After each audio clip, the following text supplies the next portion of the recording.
প্রিয় দর্শক শ্রোতা, ইতালির দ্বিতীয় পর্বে আপনাদের স্বাগতম। এই পর্বে আমরা জানব ইতালির রাস্তাঘাট, পরিবেশ, মানুষ, বাস ও ট্রেনে কিভাবে অল্প খরচে চলাচল করা যায় ইত্যাদি প্রসঙ্গে। তো চলুন শুরু করা যাক। বাংলাদেশ ও ইতালির রাস্তার মধ্যে একটা বড় পার্থক্য আছে, আর সেটা হলো বাংলাদেশে যারা গাড়ি ড্রাইভ করে বা গাড়ি চালায় তারা ডান সাইডে বসে গাড়ি চালায়, অর্থাৎ স্টিয়ারিং যে হুইলটা থাকে সেটা হচ্ছে ডান সাইডে থাকে, আর বাম সাইডে যে দরজা থাকে বাসের সেই দরজা দিয়ে মানুষ ওঠানামা করে থাকে। কিন্তু ইতালির ব্যাপারটা সম্পূর্ণ আলাদা। ইতালিতে যারা গাড়ি চালান তারা গাড়ির বাম সাইডে বসে গাড়ি চালায়, অর্থাৎ গাড়ির যে স্টিয়ারিং হুইলটা এটা হচ্ছে বাম সাইডে থাকে, আর যারা প্যাসেঞ্জার থাকে তারা ডান সাইড দিয়ে দরজা দিয়ে ওঠানামা করে থাকে। ইতালির রাস্তায় হাঁটাহাঁটি করতে আসলে অনেক ভালোই লাগে। এখানে গরমের যে সময়, সেই গরমের সময়ে তাপমাত্রা থাকে প্রায় 25 থেকে 30-32 ডিগ্রি সেলসিয়াস, আর যখন ঠান্ডার সিজনটা থাকে সেই ঠান্ডার সিজনে তাপমাত্রা থাকে অ্যারাউন্ড 0 থেকে 20-22 ডিগ্রি সেলসিয়াস। তো ইতালিতে আসলে ম্যাক্সিমাম সময় ঠান্ডাই থাকে, তো এই কারণে আপনি যতই হাঁটাহাঁটি করবেন আসলে ক্লান্ত বোধ করবেন না, আপনার কিন্তু ঠান্ডায় হাঁটতে বেশ ভালোই লাগবে। আমরা এখন একটা বাগানের ভেতর দিকে ট্রেনের স্টেশনের দিকে যাচ্ছি। যেতে যেতে একটা ব্যাপার মনে পড়ে গেল, আমাদের বাংলাদেশটা যদি এমন সুন্দর হতো, আমাদের বাংলাদেশটা যদি এমন সাজানো গোছানো হতো। বাংলাদেশ আসলে খুবই ছোট্ট পিচ্চি একটা দেশ। বিশ্বের অনেক দেশই আছে যেসব দেশের যে সিটি হয় সেই সিটিটা আসলে বাংলাদেশের মতো, অর্থাৎ আমাদের বাংলাদেশে যেমন ঢাকা, বরিশাল, চট্টগ্রামে এতগুলো সিটি, এত ছোট্ট একটা জায়গায়, অন্যান্য দেশে কিন্তু একটা এই যে শহর, সেই শহরটাই হচ্ছে বাংলাদেশের মতো। তো একটা দুঃখের ব্যাপার এটাই যে স্বাধীনতার প্রায় 50টি বছর পার হওয়া সত্ত্বেও আমাদের দেশটা কিন্তু আজ পর্যন্ত আমরা একটু সাজিয়ে গুছিয়ে নিতে পারলাম না। আমি যদি ঢাকা সিটির কথাই বলি, ঢাকা সিটির টঙ্গী থেকে সদরঘাট পর্যন্ত, আবার গাবতলী থেকে যাত্রাবাড়ি পর্যন্ত, এই জায়গাটুর, এই যে ছোট্ট একটু জায়গা, এই জায়গাটুকুই আজ পর্যন্ত আমরা একটা শেপে নিয়ে আসতে পারলাম না। তাহলে কানাডা, ইউএসএ, অস্ট্রেলিয়া, এই যে দেশগুলো, এগুলো আসলে এক একটা তো দেশ না, এগুলো একটা মহাদেশ। তারা তাদের রাস্তাঘাটগুলো অ্যাকচুয়ালি কীভাবে মেনটেন করে এটাই আমি বুঝে উঠতে পারি না। এইসব দেশে আপনারা জানেন যে ফর এক্সাম্পল আমি যদি কানাডার কথা বলি, কানাডার টরন্টো থেকে আপনি যদি ভ্যাঙ্কুভারে যান, ভ্যাঙ্কুভারে প্লেনে যেতেই হচ্ছে 6 থেকে 7 ঘন্টার সময় লাগে। তো এটা আসলে কত বড়, যেই কারণে এটাকে বলা হচ্ছে মহাদেশ। তো আসলে এই যে এত বড় রাস্তা তারা আসলে কিভাবে মেনটেন করে, এটা আসলে সত্যি অবাক করার বিষয়। তো যাই হোক, এক কথায় দুই কথায় আসলে অনেক কথা আসে। তো প্রিয় দর্শক শ্রোতা, আসলে কিছু মনে করবেন না, অনেক কথাগুলো মনের দুঃখে আসলে বের হয়ে আসে। বিদেশে যখন এই সুন্দর সুন্দর জায়গাগুলো দেখি, এই সুন্দর সুন্দর প্লেসগুলো দেখি, তখন আসলে নিজের মনের অজান্তে একটা কষ্ট আসে যে আসলে বাংলাদেশটাকে এরকম একটু সাজানো গোছানো করা যেত না।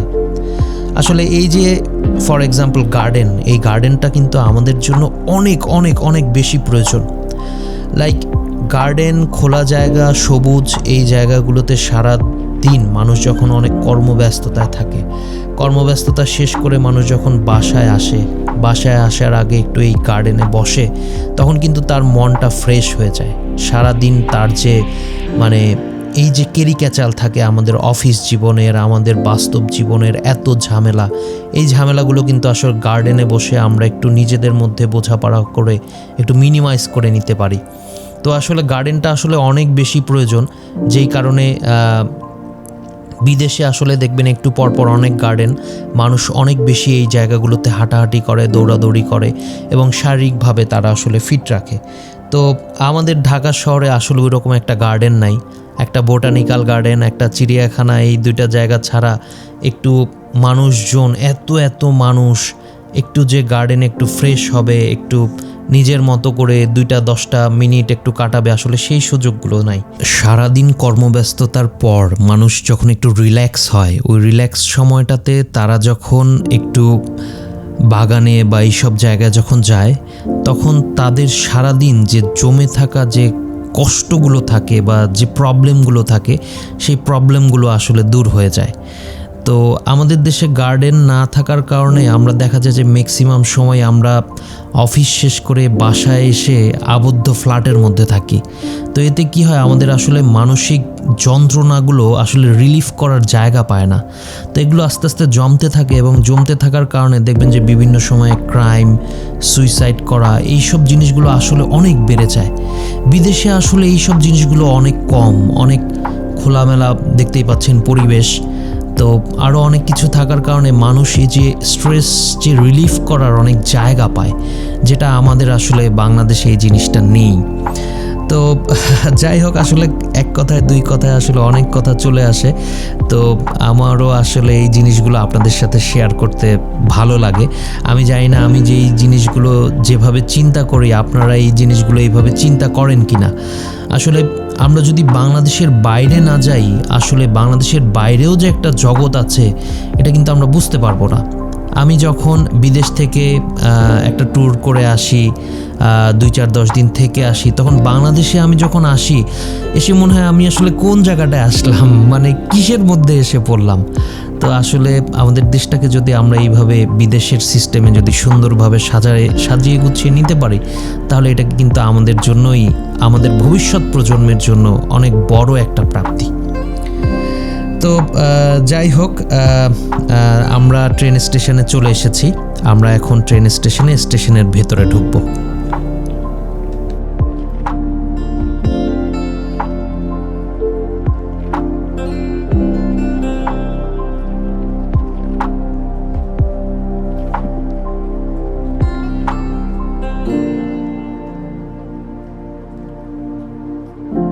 তো এখানে আসলে অনেক ধরনের প্ল্যান থাকে, লাইক 72 আওয়ার্সের এই যে একটা প্ল্যান, তারপর আমরা দেখতে পাচ্ছি 48 আওয়ার্সের, 24 আওয়ার্সের। তো যারা আসলে শর্টকাট ছোটোখাটো ট্রাভেল করতে চান, তারা এই যে ছোট বাই ট্রাভেল টিকিট এখানে চাপ দিয়ে, এই যে মাত্র 1.5 ইউরো দিয়ে আপনি মোটামুটি 100 মিনিটের মতো ট্রাভেল করতে পারবেন। 3টা হয়ে গেছে। তো 2টা দেওয়ার পরে এখানে ক্যাশ এবং কার্ড, 2 ধরনের আসলে পেমেন্ট থাকে। তো ক্যাশের পেমেন্ট এখানে নাই, তো এই জন্য কার্ডে আমরা চাপ দিব। কার্ডে চাপ দেওয়ার পরে আমরা ব্যাংক কার্ডটা এখানে প্লেস করলেই আমাদের টিকিটটা চলে আসবে। কার্ডে চাপ দাও। সো আমরা কার্ডে চাপ দিয়ে দিলাম, এইটা দিয়ে দাও, ওই যে তো এই যে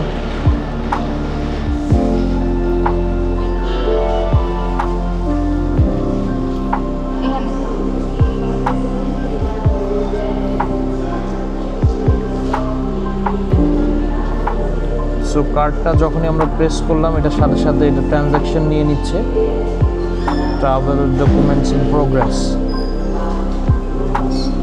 অন্যান্য সময় আসলে এত সময় নেয় না, বাট এবার একটু বেশি সময় নিচ্ছে।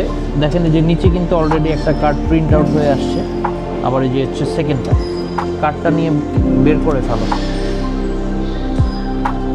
সো এই কার্ডটার আরেকটা বৈশিষ্ট্য হচ্ছে কি, এই কার্ডটা কিন্তু মানে অনেকবার ব্যবহার করা যায়, লাইক যে কোনো কার্ডের মতোই এটা অনেকবার রিউজ করা যায়। এই কার্ডটা 4-5 বার মানে যতদিন এই কার্ডটা ভ্যালিড থাকবে ততদিন রিউজ করা যাবে। তো আমরা এখন এই কার্ডটা নিয়ে বের হয়ে যাচ্ছি। তুমি একটা নাও, এই কার্ডটা এই যে এখানে প্রেস করলে, এটা এখানে প্রেস করো, এখানে জাস্ট দাও উপরে, এই যে ব্যাস একজন ঢুকে গেল। এবার আমার পালা, এই যে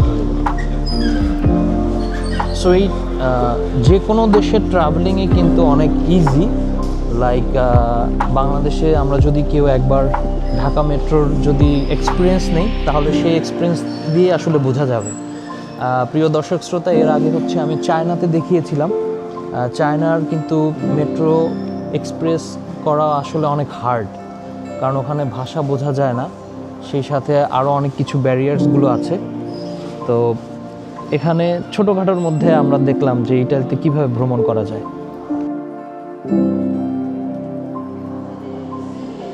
তো ট্রেনটা চলে এসেছে।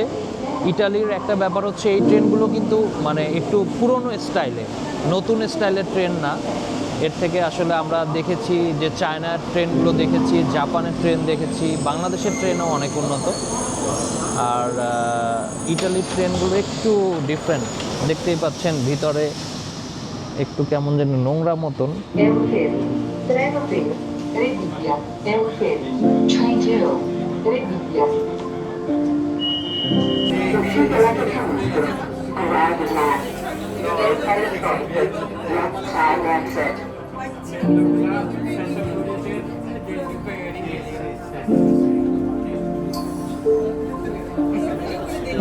Una riga è sbagliato.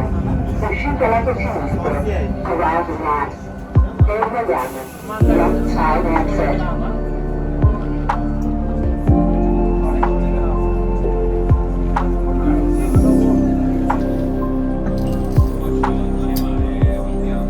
পকেট সাবধান। Colosseo. Treno sì. Regia. Colosseo.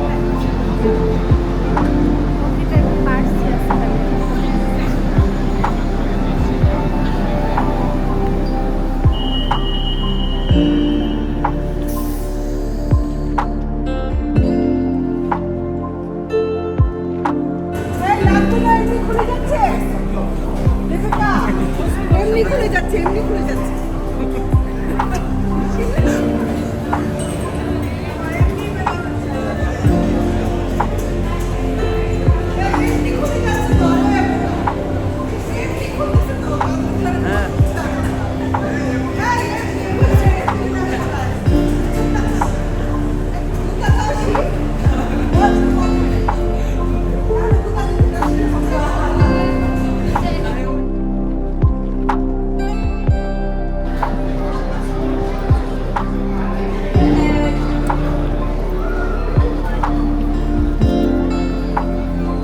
সাথে সাথে থাকো, হারাই গেলে কিন্তু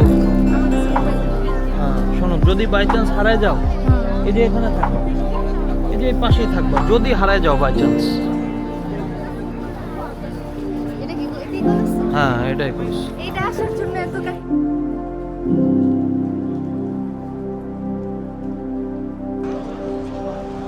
প্রিয় দর্শক শ্রোতা, রোমের কলোজিয়ামে আপনাদেরকে স্বাগতম। আজ থেকে প্রায় 2000 বছরের আছি আমি, মানে মনেই হচ্ছে যে আজ থেকে সেই প্রতিটা কথা বলছে সেই 2000 বছর পুরনো সেই স্মৃতির কথা। তো চলুন আমার সাথে করে আজকে আমরা এই কলোজিয়ামের পুরো যে দৃশ্যটা, সেই দৃশ্যটা দেখব এবং সেই সাথে এখানের যে ইতিহাস এবং ঐতিহ্য, সেই ঐতিহ্যগুলো জানবো।